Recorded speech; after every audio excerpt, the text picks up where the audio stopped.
Hello friends, कैसे हैं आप? आशा करती हूँ सब लोग अच्छे होंगे। अगर आप हमारे चैनल पर पहली बार आए हैं तो चैनल को सब्सक्राइब करें, वीडियो को लाइक करें और शेयर करें ताकि आपको ऐसे ही नई नई वीडियो मिलती रहे।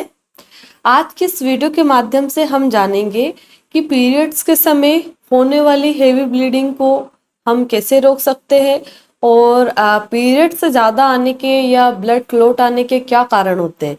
सबसे पहले हम जानेंगे कि पीरियड्स ज़्यादा आने के क्या कारण होते हैं, इसके क्या लक्षण होते हैं और इससे हम कैसे बच सकते हैं, हमें क्या सावधानियां रखना होती है। क्योंकि ये एक ऐसा टॉपिक है कि फीमेल हर किसी से अपनी ये पर्सनल बात शेयर नहीं कर पाती है। काफ़ी पेशेंट परेशान रहती है और पेशेंट्स को जैसे पीरियड आते हैं तो नॉर्मली सभी फीमेल के पीरियड 5 से 7 दिन चलते हैं, इससे ज़्यादा नहीं चलते हैं। चाहे पीरियड साइकिल की लेंथ आपके ज़्यादा हो या कम हो, नॉर्मली 5 डेज या 7 डेज में ब्लीडिंग स्टॉप हो जाती है। अगर आपको 7 डेज से ज़्यादा ब्लीडिंग हो रही है, कई पेशेंट ऐसी आती है जिनको 20 दिन से ब्लीडिंग हो रही, किसी को 25 दिन से ब्लीडिंग हो रही, किसी को 1 मंथ हो गया, तो ऐसे में पेशेंट को काफी खतरा होता है और पेशेंट को ब्लीडिंग रोकने के लिए तुरंत मेडिसिन दी जाती है। अगर आपको भी हेवी ब्लीडिंग की प्रॉब्लम है तो क्या कारण हो सकते हैं, क्यों होती है, तो हम सबसे पहले यही जानते हैं। मैं डॉक्टर बबीता राठौर। आज हम इस वीडियो के माध्यम से जानेंगे कि पीरियड्स में हेवी ब्लीडिंग होने के क्या कारण होते हैं। देखिए, पीरियड्स में हेवी ब्लीडिंग होने के कई कारण होते हैं। या तो आपका पीरियड मिस हो गया या आपने कोई एबॉर्शन पिल्स का यूज किया जो कि प्रेगनेंसी को टर्मिनेट करती है। तो सबसे फर्स्ट रीजन होता है कि अगर आपने कोई भी गर्भ को गिराने वाली या एबॉर्शन पिल्स खाई है जिसके कारण भी कई बार हेवी ब्लीडिंग होती है और वो काफी लंबे समय तक चलती है। दूसरा मुख्य कारण होता है कि आपकी बच्चेदानी में सूजन यानी कि PID, पेल्विक इन्फ्लामेशन डिजीज है, जिसके कारण आपको ब्लीडिंग काफी तेज होती है, काफी दिनों तक रहती है और ब्लीडिंग में ब्लड क्लॉट यानी कि खून के थक्के भी आते हैं। जिन पेशेंट्स को PID की प्रॉब्लम होती है उनको नॉर्मली क्या लक्षण दिखाई देते हैं, जब पीरियड्स आते हैं तो पेट में काफी तेज दर्द होता है, ऐंठन होती है। ऐंठन के साथ में कमर में दर्द यानी कि पेड़ों में दर्द और कमर में दर्द। पेशेंट को हर काम करने में दिक्कत होती है। पेशेंट को पेट दर्द के लिए दवाई लेनी पड़ती है। ब्लीडिंग 8 दिन, 10 दिन, 12 दिन तक चलती है यानी कि बिना ट्रीटमेंट से ठीक नहीं होती है और ब्लीडिंग में खून के थक्के यानी कि क्लॉट आते हैं। तो ये PID में नॉर्मली ये प्रॉब्लम होती है। यूट्रस में स्वेलिंग है या एंडोमेट्रियोसिस है। एंडोमेट्रियोसिस भी एक यूट्रस से रिलेटेड बीमारी होती है जो नॉर्मल लक्षण हमें दिखाई देते हैं, वो भी PID की तरह ही होते हैं। आपको पेट में ऐंठन होती पीरियड आने से पहले, ब्लीडिंग काफी लंबे टाइम तक होती है और उसमें भी ब्लड क्लॉट आते हैं पेशेंट को। कई बार ब्लीडिंग ऑटोमेटिक रुक भी जाती है, कई बार कंटिन्यू भी रहती है, तो इसमें भी आपको ट्रीटमेंट लेने की जरूरत होती है। अगर यूट्रस में आप यूट्रस प्रोलेप है तो उसमें भी हैवी ब्लीडिंग होती है। साथ ही में अगर आपको यूट्रस में फाइब्रॉइड है यानी कि यूट्रस में रसोली या गांठ है तो जिसके कारण भी ब्लीडिंग काफी लंबे समय तक चलती है, ब्लीडिंग में क्लॉट आते हैं और तेज ब्लीडिंग होती है। अभी इनके लक्षण क्या क्या होते हैं, और कई बार ये प्रॉब्लम हार्मोन इनबैलेंस के कारण भी होती है। जैसे कि आपके पीरियड कई बार डिले होके आते हैं, तो पीरियड डिले होने का सबसे मुख्य कारण होता है कि अगर आपको प्रेगनेंसी नहीं है तो फिर ये हार्मोन इनबैलेंस के कारण आपके पीरियड डिले हुए हैं और हार्मोन इनबैलेंस के कारण भी हेवी ब्लीडिंग होती है, पीरियड काफी लंबे टाइम तक चलते हैं और ब्लड क्लॉट आ सकते हैं। पेट में नॉर्मली दर्द होता है। अगर हम इसके लक्षण देखें कि हेवी ब्लीडिंग के हमें लक्षण क्या दिखाई देते हैं, तो नॉर्मली हेवी ब्लीडिंग हम उसको बोलेंगे कि आपको हर 1 घंटे में या 2 घंटे में पैड चेंज करना पड़ रहा है, यानी कि जो सैनिटरी पैड होता है वो हर 1 से 1.5 या 2 घंटे में आपका भीग जाता है, उसमें खून के काले काले थक्के, यानी कि जब आप वॉशरूम जाते हैं तो जब यूरिन पास करते हैं तब भी आपको खून के थक्के आते हैं। अगर ब्लड क्लॉट आते हैं तो वो हमको ऐसे ही दिखाई देते हैं या समझ में आता है कि अंदर से कुछ तो भी निकल रहा। जिन पेशेंट को ब्लड क्लॉट आते हैं उनकी कंप्लेंट रहती है कि हाँ हमें बहुत पेट में दर्द होता है, उसके बाद में ब्लड के यानी कि खून के थक्के आते हैं और फिर हमारा पेट दर्द ठीक हो जाता है। आपकी ब्लीडिंग हेवी होगी यानी कि पैड आपको दिन में कई 7 से 8 पैड चेंज करने पड़ते हैं, उसमें खून के थक्के भी आते हैं। और ब्लीडिंग आपकी 7 दिन से ज्यादा अगर चल रही है, 10 दिन 12 दिन, या ब्लीडिंग बिना ट्रीटमेंट के बंद ही नहीं हो रही है, तो ये एक लक्षण होता है कि आपको पीआईडी, एंडोमेट्रोसिस, यूट्रस प्रोलेप, या फिर यूट्रस में स्वेलिंग, इन्फेक्शन, या आपको यूट्रस में फाइब्रॉइड या रसोली है। इन कारणों की वजह से या हार्मोन इनबैलेंस से मुख्य ये कारण होते हैं जिसकी वजह से आपको ये प्रॉब्लम हो सकती है।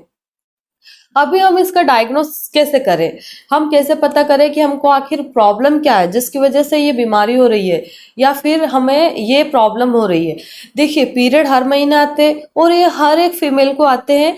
ये कोई बीमारी नहीं है, ये नेचुरली है, प्राकृतिक रूप से हमारी बॉडी इस तरह से बनी हुई है कि पीरियड हर एक महिला को आते हैं और हर महीने आते हैं। अगर किसी महिला को पीरियड इनरेगुलर हो जाते हैं या काफी लॉन्ग टाइम में पीरियड आते हैं तब भी पेशेंट को काफी प्रॉब्लम होती है, हार्मोन इनबैलेंस हो जाते हैं, बॉडी का पूरा बैलेंस बिगड़ जाता है, जिसके कारण महिलाओं को और भी कई अदर डिजीज होना स्टार्ट होती है। अभी हम देखते हैं कि डायग्नोसिस में हम एक तो हार्मोन्स के टेस्ट करवाते हैं, जैसे थायराइड हार्मोन्स का, एलएच और T3 T4 हार्मोन्स का टेस्ट करवाते हैं। कई बार प्रेगनेंसी, जैसे अगर आपके पीरियड डिले होके आ रहे हैं तो प्रेगनेंसी टेस्ट करवाना भी जरूरी होता है, बीटा एचसीजी टेस्ट करवाते हैं, साथ में हम एक अल्ट्रासाउंड करवाते हैं। अगर अल्ट्रासाउंड में कुछ आता है तो फिर पेप स्मेयर टेस्ट होता है, वो करवाते हैं। अगर पेप स्मेयर में कुछ निकलता है तो फिर और डीपली टेस्ट होते हैं जिनको आप और आगे जाके करवा सकते हैं। अभी हमारा डायग्नोस हो गया कि अगर हमने अल्ट्रासाउंड यूएसडी यानी कि फिर सोनोग्राफी अगर आपने करवाई, अगर सोनोग्राफी आपकी नॉर्मल आती है, जैसे कि सोनोग्राफी में कोई डिजीज आपको नहीं आ रही, ना तो पीआईडी है, ना यूट्रस प्रोलेप है, या ना ही यूट्रस में फाइब्रॉइड है, तो फिर सबसे मुख्य रीजन होता है हार्मोन इनबैलेंस। तो इसको हम हार्मोन्स की मेडिसिन से देख करके पीरियड्स को हम स्टॉप कर सकते हैं। जैसे कि अगर आप अपने डॉक्टर से कंसल्ट करेंगे तो फिलहाल में अगर आपको हेवी ब्लीडिंग हो रही है तो आप क्या कर सकते हैं कि आप सोप का पानी दिन में 3 बार पियो। आप 2 ग्लास पानी में 20 ग्राम सोप मिला के रात में भिगो के रख दे। उस पानी को सुबह दोपहर शाम 3 टाइम पिए और जो सोप है उसको आप चबा के खा ले। तो इससे क्या होगा कि जो हमारा पीरियड का फ्लो है, ब्लीडिंग, वो कम हो जाती है।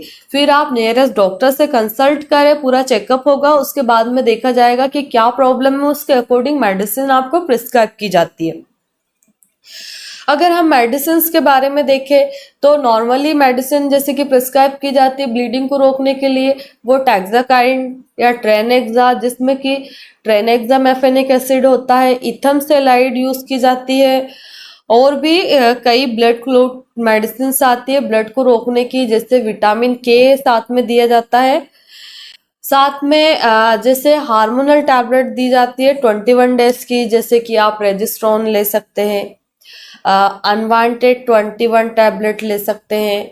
और भी कई मेडिसिन आती है जो 2 कॉम्बिनेशन में भी आती है, सिंगल कॉम्बिनेशन में भी आती है, या ओवरऑल एल, ओवरऑल जी, जो कि एक कंट्रासेप्टिक पिल्स भी होती है। ये हार्मोन्स को रेगुलर भी करती है, हार्मोनल पिल्स होती है कि प्रेगनेंसी भी नहीं रुकने देती है, पीरियड को भी रेगुलर करती है। अगर आप ये ट्रीटमेंट लेते हैं तो इससे आपकी जो ब्लीडिंग हो रही है वो कम हो जाती है। नॉर्मली पीरियड टाइम पे आते हैं और पीरियड्स में हेवी ब्लीडिंग हो रही है वो भी कम हो जाती है।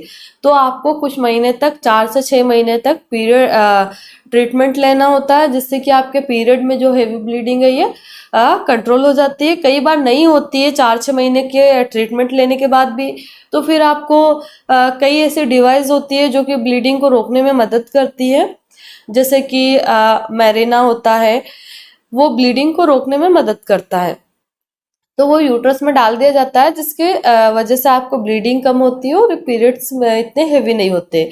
अभी हेवी पीरियड्स होने से हमें क्या नुकसान हो सकता है, जैसे कि आप खून की कमी हो सकती है, जिसके कारण आपको काफी वीकनेस लगना, काम करने में मन नहीं होना, चिड़चिड़ापन होना और हाथ पैरों में दर्द बना रहना, बॉडी का कलर चेंज हो जाना, ये सारी समस्या आपको हो सकती है। अगर पेशेंट का खून 9 ग्राम पर डीएल से कम होता है या 7 ग्राम से भी कम चला जाता है तो फिर वो एनीमिक पेशेंट की कैटेगरी में आ जाता है। अभी ऐसे पेशेंट को या तो कई बार ब्लड चढ़ाना पड़ता है या फिर उनको iron supplement, tablet, injection, syrup दे करके उसको कंट्रोल में लाया जाता है, क्योंकि अगर ब्लीडिंग तेज हो जाती है तो ब्लड काफी कम हो जाता है, जिससे हमारी बॉडी पे कई और इफेक्ट पड़ने लगते हैं। तो अगर आप लोगों के साथ भी ऐसी प्रॉब्लम हो रही है कि काफी लंबे समय से ब्लीडिंग हो रही, तो आप तुरंत ट्रीटमेंट ले, इसको हल्के में ना ले। या ब्लड की कमी को पूरा करने के लिए आप अनार का जूस पर डे ले, चुकंदर का जूस ले, सब आप अपनी डाइट में शामिल करें। हरी पत्तेदार सब्जियां लेना है, जिससे कि आपको ज्यादा प्रॉब्लम ना आए और मानसिक टेंशन बिल्कुल भी नहीं लेना है आपको। ये वीडियो देखते समय आपके मन में कोई भी सवाल हो तो कमेंट्स करके आप हमसे पूछ सकते हैं।